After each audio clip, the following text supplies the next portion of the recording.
Marty Glickman speaking for Sports Champions, and I'm talking with the Los Angeles Dodgers sensational left-hander Sandy Koufax.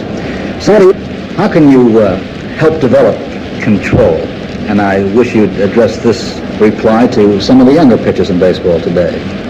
Well, Marty, that's a question that I just can't answer. I don't think anybody can.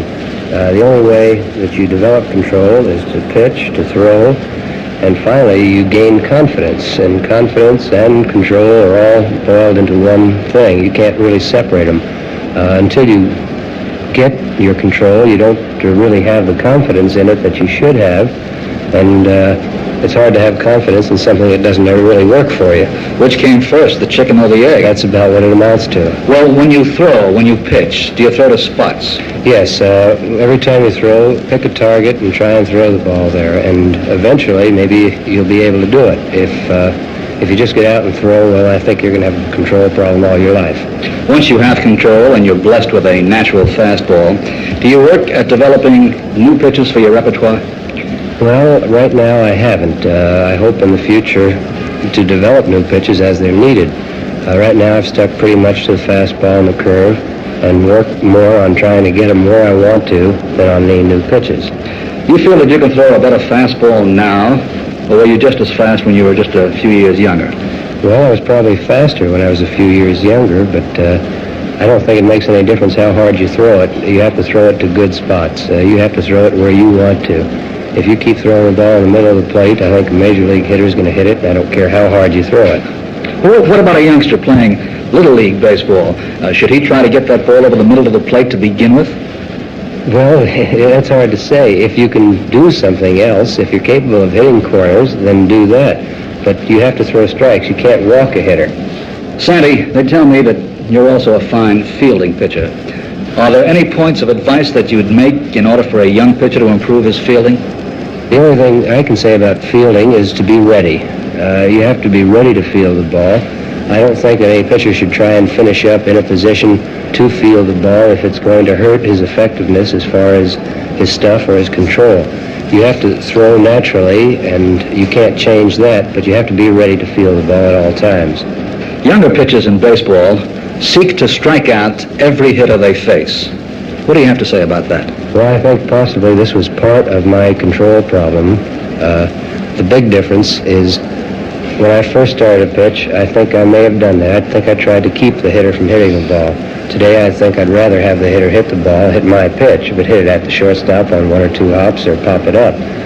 And I think this is one of the things that enters into a control problem, is trying to keep the hitter from hitting the ball. I've heard many pitchers say you want the hitter to hit your pitch. Just what is your pitch?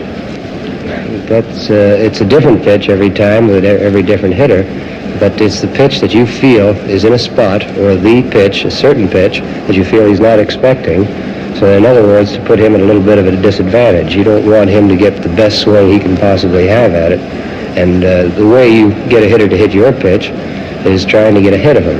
Now this puts him a little bit on the defensive instead of being on the offensive at the bat. Do you have a set strategy then before you face any particular hitter?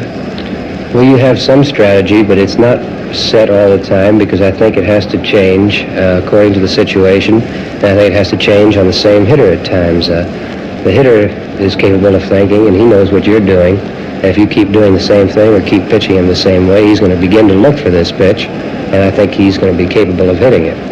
On the topic of getting the hitter to hit the ball that you want him to hit, how do you pitch to a man when you want him to try to hit into a double play?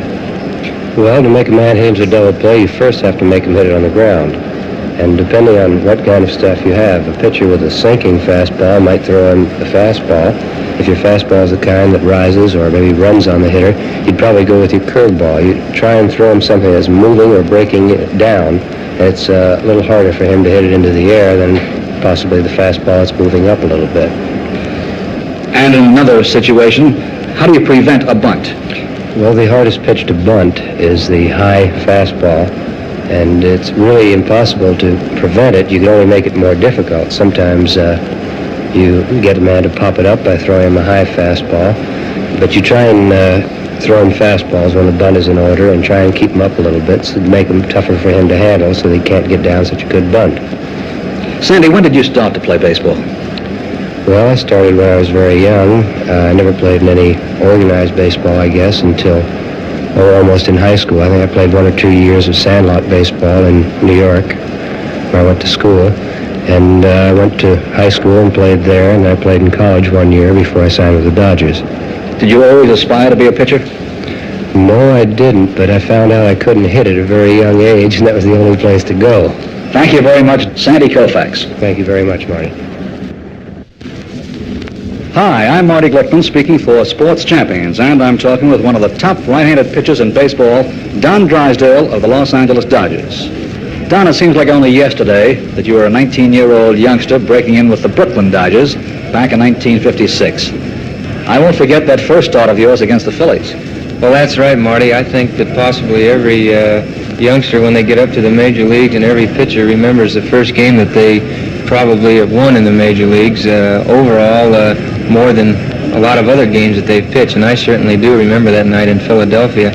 It was quite interesting to me. It's probably the last time I've ever done this, because the first 3 hitters that came to hit against me was they were Richie Ashburn and Frankie Baumholtz and Solly Hemus, all 3 left-handed hitters. And I struck all 3 of them out in the first inning, and that's probably the last time that I've struck out 3 left-handed hitters in a row.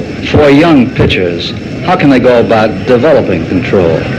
Well, actually, I started in Vero Beach, Florida in spring training. I just said that I'm going to try and groove myself by not throwing too hard. In other words, at full velocity all the time. And I would work myself into this groove. I would remember every time I would release a pitch, whether it would be a fastball, curveball, or changeup, remember the exact release point and remember how I did each pitch. If one pitch was high, remember how I released it. Why was it high? In other words, there has to be a reason for everything. And this was the biggest thing. The groove, a pitching groove, is the greatest thing that a pitcher can have. And then you start, after you get in shape, then you start throwing a little bit harder, but your groove is already there. And once you get your groove there, and then you come back to your almost full velocity, why, then you're ready to go. Well, you have 2 wonderful assets, that blazing speed and that fine control.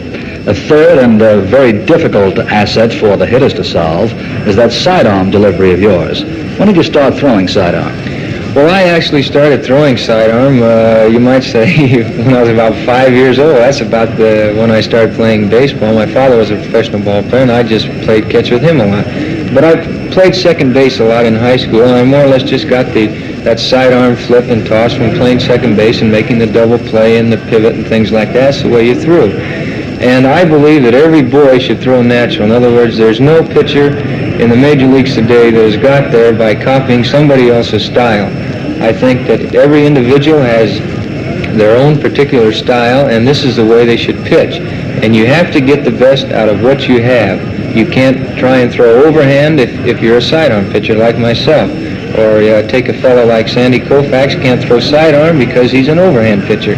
And these are things that a boy has to realize. He has to throw natural, whichever way is natural for him. And you can't try and copy somebody else, because either hitting or pitching, I don't know of anyone that's got to the major leagues copying somebody else's style. What about young pitchers in baseball today? When should they start to develop a variety of pitches?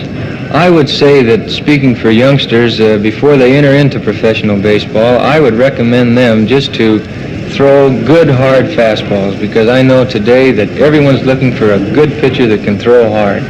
And if you don't have it, why, it's a little tough. They can always teach you the fundamentals of throwing curveballs or throwing a slider, throwing a changeup. These can all be taught. But when it comes down to having a boy with a good fastball, this is something that is God-given. It's just like a boy that can run fast. You can either run fast or you can't run fast, and it's the same with pitching. You either have a good arm, strong arm, and a good live fastball, or you don't. I would recommend for boys, when I talk to them, to start throwing their curveballs, I'd say when they first get in high school, because don't take the opportunity of hurting your arm. 9 out of 10 boys, anyway, don't know the proper way to throw a curveball. And a lot of them don't warm up right. And all of this enters into, you might say, their bodybuilding at this time when they're coming into high school. And things like this should be taken into consideration, and work on the fastball and build yourself up for a good fastball, because, believe me, these other things can be taught. What are some of the fundamentals of throwing a good curveball? Well, the basic fundamental of throwing a good curveball, you've got to have a good loose arm. You can't stiffen up on the curveball, and you've got to have a good supple wrist. And the ball rolls out over your top two fingers. But in illustrating this to a young boy, it's a little hard for them to grasp it right at the time because the wrist is bent in such a manner that I think it's hard for them to believe that you really bend your wrist in this manner to throw a baseball. And to throw a curveball the proper way, this is what has to be done. Thank you very much, Don Drysdale, of the Los Angeles Dodgers. Thank you, Marty.